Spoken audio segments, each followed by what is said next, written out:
Praise the Lord. உங்கள் அனைவரையும் இந்த புதிய மாத வாக்குத்தத்த செய்தியோடு சந்திப்பதில் தேவனுக்கு துதிகளை ஏறெடுக்கிறேன். தேவன் ஒருவரே எல்லா துதிக்கும் நம்ம மகிமைக்கு பாத்திரராக இருக்கிறார். ஹல்லேலூயா. இதோ இந்த 2வது மாதத்திலே, இந்த 2024ஆம் வருடத்திலே தேவன் நமக்கு என்ன வாக்குத்தத்தத்தை கொடுக்க போகிறார் என்று அவளோடு காத்திருப்பீங்க. ஆல்ரெடி நமக்கு இந்த 2024 பாருங்க, இந்த இயர் ஆஃப் ஜாய் என்ற வாக்கு கொடுத்திருக்கிறார். அப்படி என்றால் இது சந்தோஷத்தின் வருஷம். ஹல்லேலூயா. அந்த ஜனவரியிலே அநேக விஷயங்களை தேவன் அநேகருக்கு வெளிப்படுத்தி காண்பித்திருக்கிறார். நம்ம ஊழியத்தில் அநேக சாட்சிகளை பார்த்து வருகிறோம். பர்சனலாக போதிக்கிற எங்கள் வாழ்க்கையிலும் பாருங்க, தேவன் அதே போல செய்து வருகிறார். ஏனென்றால் எங்களுக்கு அது நடக்கும்போது உங்களுக்கு அது நடக்குங்கிற விசுவாசம் ஆட்டோமேட்டிக்காக எல்லாருக்கும் வரும். ஆமென். இந்த பிப்ரவரி மாதத்திலே பாருங்க, தேவன் நமக்கு என்ன வாக்குத்தத்தம் கொடுக்கிறார். இது 2வது மாதம். 2வது மாதத்தை தொடர்பான ஒரு வாக்குத்தத்தம் உங்களுக்கு என்ன என்றால், இரட்டிப்பான நன்மையை தருவேன். ஹல்லேலூயா. இந்த மாதம் தேவன் நமக்கு கொடுக்கிற வாக்குத்தத்தம் சகரியா 9ஆம் அதிகாரம் 12வது வசனம். நம்பிக்கையுடைய சிறைகளே, அரணுக்கு திரும்புங்கள், இரட்டிப்பான நன்மையை தருவேன், இன்றைக்கே தருவேன். ஹல்லேலூயா. எத்தனை பேர் விசுவாசத்தோடு பெற்றுக்கொள்றீங்க? இங்கிலீஷ்ல வருது, return to your fortress, you prisoners of hope, even now I announce that I will restore twice as much to you. ரெட்டிப்பாக, as much, twice, double fold, 2 மடங்கு அப்படிங்கிறது வேற, இங்க ரெட்டிப்பாக அப்படிங்கிறது பாருங்க. தேவன் எப்பொழுதுமே நம்மளை ஆசீர்வதிக்கிற தேவன். பிசாசு அவனுடைய தந்திரத்தாலையும் சூழ்ச்சியாலையும் நம்மளை என்ன பண்ணிடுறான், அநேக விதமான பாவத்திலையும் சாபங்களையும் சிக்க வைத்து, தேவனுக்கு கீழ்ப்படியாம சில காரியங்களை செய்ய வைத்து நம்ம வாழ்க்கையில நஷ்டத்தையும் கஷ்டத்தையும் கண்ணீரையும் கொண்டு வருகிறான். அப்ப உங்க வாழ்க்கையில் இருக்கிற எல்லா கஷ்டத்துக்கும் நஷ்டத்துக்கும் கண்ணீருக்கும் தோல்விக்கும் எல்லா இழப்புகளுக்கும் காரணம் யாரு? பிசாசு. இதை தெளிவா புரிந்து கொள்ளணும். கர்த்தர் நல்லவர், அவர் கிருபை என்றும் உள்ளது. அப்ப அப்படிப்பட்ட பிசாசிட்ட தேவன் நம்மளை மீட்டு நமக்கு அந்த இழந்து போனதெல்லாம் அதை மாத்திரம் அப்படியே ரிட்டர்ன் உனக்கு கொடுத்துட்றேன். இப்போ ஒரு 10 ரூபா இழந்து போனீங்கன்னா 10 ரூபா மாத்திரம் கொடுக்குறேன் அப்படின்னு இல்லை, ரெட்டிப்பாக கொடுக்கிறார். இழந்து போனதையும் கொடுக்கிறார், அதற்கு மேலேயும் கொடுக்கிறார். இன்னும் சொல்ல போனா அளவுக்கு அதிகமாக நம்மை கொடுத்து ஆசீர்வதிக்கிற தேவன். ஏலத்தனையாக அவன்கிட்ட இருந்து நமக்கு திரும்பி வாங்கி தருகிற தேவன். அப்பேற்பட்ட தேவனுடைய அன்பு இந்த மாதத்துல உங்களுக்கு செயல்பட போகிறது. அப்பேற்பட்ட தேவனுடைய கரம் இந்த பிப்ரவரி மாதத்திலே உங்க வாழ்க்கையிலே இழந்து போன எல்லாவற்றிலும், சிறைப்பட்டு போன எல்லா காரியங்களிலும், தத்தளித்து கொண்டிருக்கிற எல்லா காரியங்களிலும் பாருங்க, அதான் இந்த வசனம் சொல்லுது, நம்பிக்கையுடைய சிறைகளே, கஷ்டத்திலையும் கவலையிலையும் கண்ணீர்லையும் ஒடுக்கப்பட்டு இதுல இருந்து எனக்கு எப்ப விடுதலை கிடைக்கும் அப்படிங்கிற சூழ்நிலை இருக்கிறீங்களா? இந்த இடத்துல பாருங்க, எருசலேம் எப்படி மீட்கப்பட போகிறது, எப்படி யூத ஜனங்கள் மீட்கப்பட போறாங்க. ஒருவேளை இப்ப அடிமைத்தனத்துல இருக்கலாம், ஆனா தேவன் மெஸ்ஸியா எப்படி அவங்களை மீட்டு எல்லாவற்றையும் அவங்களுக்கு எல்லாவற்றையும் ரெட்டிப்பாக தரப்போகிறார் என்று தீர்க்க தரிசனமாக சொல்லப்படுகிறது. எல்லாற்றுக்கும் மேலாக ஆவிக்குரியவர்கள இஸ்ரவேலர்களே, நமக்கும் இது தீர்க்க தரிசன வார்த்தையாக இருக்கிறது. இந்த வார்த்தையை தான் இந்த மாதம் நமக்கு கொடுக்கிறார். ஒருவேளை தேவனை நம்பி இருக்கிற பிள்ளைகளா இருக்கிறீங்களா? ஆனாலும் ஏதோ விதத்துல நான் தோல்வியிலையும் கண்ணீரிலையும் துன்பத்திலையும் நான் உட்கார்ந்துருக்கிறேன், எவ்வளோ விஷயங்களை நான் இழந்து போய் உட்கார்ந்துருக்கேன் இருக்கீங்களா? என் தேவன் எனக்கு என்ன செய்வார் என்று எதிர்பார்த்து கொண்டு இருக்கிறீங்களா?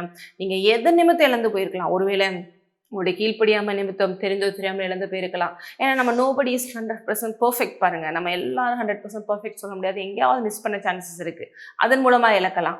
அதர்வைஸ் நம்ம பிசாசனுடைய கன்னிங்னஸ்ல, அவனுடைய சூழ்ச்சியில தெரியாதனமா பாருங்க, அவன் பொய்க்கு பிதாமா இருக்கிறனால நம்மளை வஞ்சித்து ஏமாற்றுகிற காரியமா இருக்கலாம்.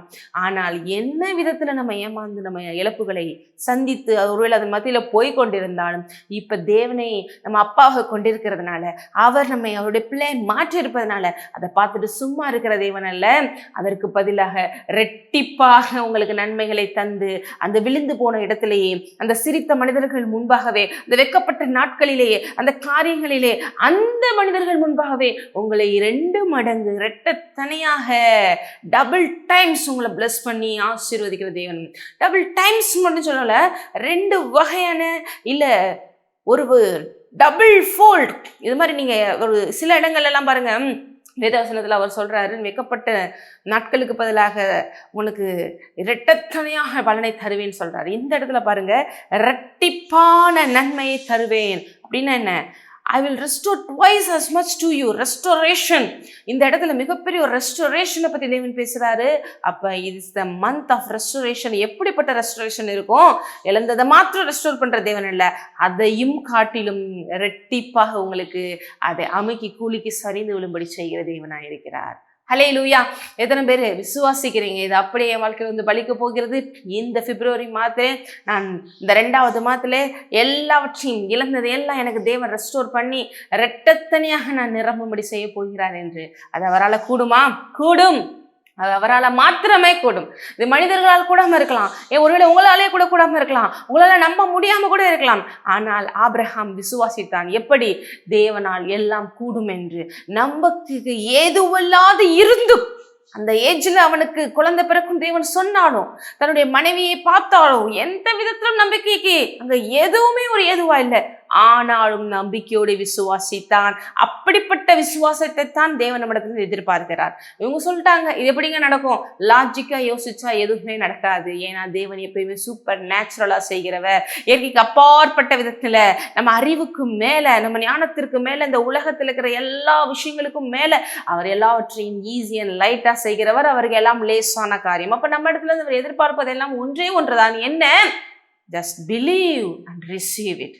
Just believe. அப்படியே விசுவாசித்து எடுத்துக்கொள். என்னால் ஆகும். நான் சொன்னவர் எவ்வளவு பெரியவர், ஒரு வார்த்தை எவ்வளவு பெரியது. இந்த வார்த்தையை கொண்டு சகலத்தை உண்டாக்கின தேவன், அந்த வார்த்தை ஜீவன் வல்லமை உள்ள வார்த்தை.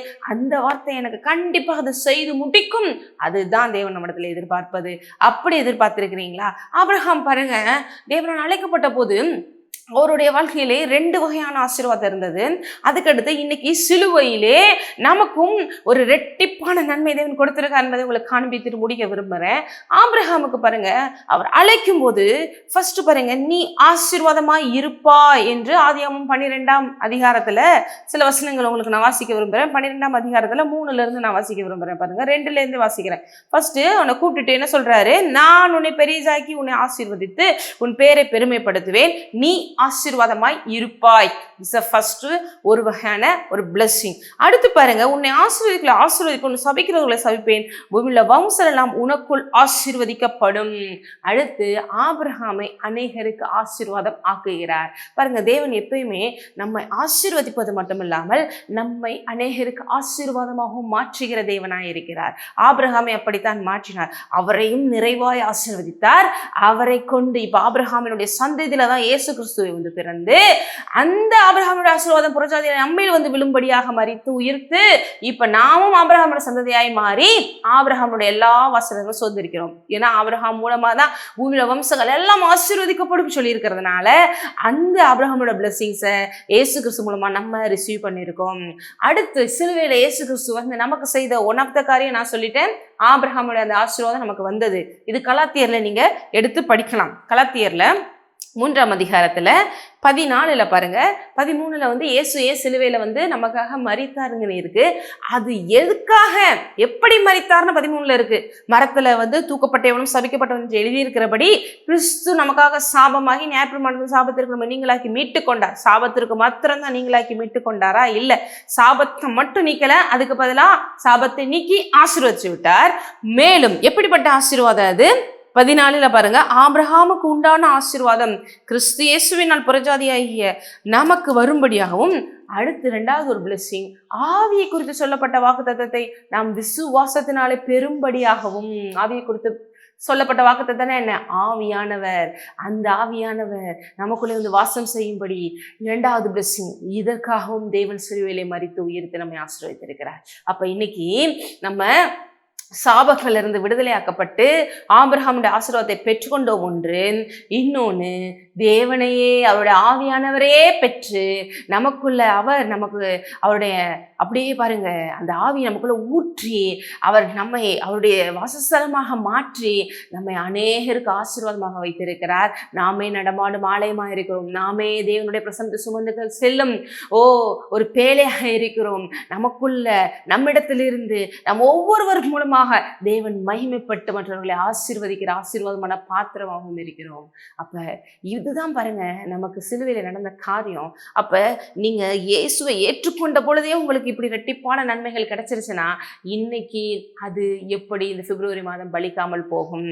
அதை குறிப்பாக இந்த பிப்ரவரி மாதத்திலே நீங்க எங்கெங்கெல்லாம் உங்களுக்கு இழப்புகள் ஏற்பட்டுருச்சு, இப்படி ஆயிப்போச்சுன்னு சொல்லிட்டு உட்கார்ந்துருக்கிறீங்களோ, அந்த எல்லாம் உங்களை சிறைப்பட்டு உங்களை பிடித்து வைத்திருக்கிற எந்த விஷயமாக இருந்தாலும் அதிலிருந்து தேவன் இந்த தடவை உங்களை மீட்டு வெளியில வர செய்து இரட்டிப்பான நன்மையால உங்களை ஆசீர்வதித்து உயர்த்த போகிறார்.